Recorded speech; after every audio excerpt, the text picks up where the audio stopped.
Vous avez une bouteille et de la ficelle sous la main? Alors voilà une recette pour vous. Commencez par ajouter 250 g de farine de blé dans un bol.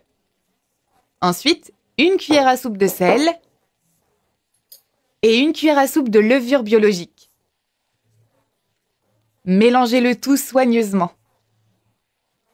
Et ensuite, versez 300 ml d'eau tiède. Mélangez à nouveau jusqu'à obtenir une belle pâte. Regardez, la pâte est bien lisse et homogène, n'est-ce pas? Rappelez-vous, l'eau tiède, c'est l'astuce, pas de l'eau bouillante. Elle va vraiment aider la levure à agir. Terminez cette étape en recouvrant de film plastique. Et maintenant, passons à la garniture. Versez 360 g de sucre et 300 ml d'eau. Ajoutez une tranche de citron. Et on éteint le feu. On remue bien et on mélange le tout. Puis rallumez le feu à moyen et laissez cuire pendant 10 minutes. Après 10 minutes, votre sirop de sucre est prêt. Voici à quoi ça devrait ressembler. Il est super liquide. Laissez-le refroidir un peu. Et on retire le film plastique du bol. On vient bien remuer la pâte pour en expulser l'air. Maintenant, on va venir séparer la pâte grâce à une poche à douille, une bouteille et le bouchon de la bouteille où vous aurez fait un trou au préalable.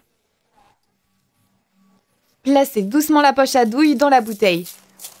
Assurez-vous de mettre toute la poche dans la bouteille en plastique.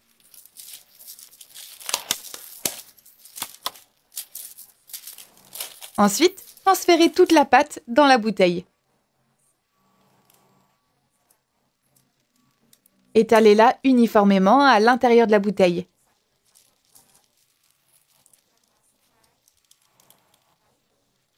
Et continuez jusqu'à ce que toute la pâte soit dans la bouteille. Une fois que c'est terminé, on vient reboucher. Placez délicatement la pâte dans une poêle contenant de l'huile. Et utilisez une ficelle pour couper la pâte.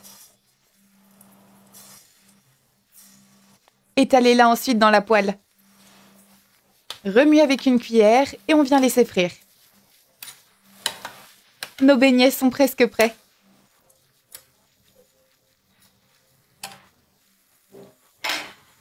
Retirez-les de la poêle huilée et éliminez l'excès d'huile. Plongez immédiatement les beignets dans le sirop de sucre. Enrobez-les bien de sirop. Une fois imbibés, retirez-les avec une cuillère et servez-les dans un bol. Appelez votre famille, c'est prêt! Ces biscuits sucrés vont ravir vos papilles. Essayez-les chez vous, cela en vaut vraiment la peine.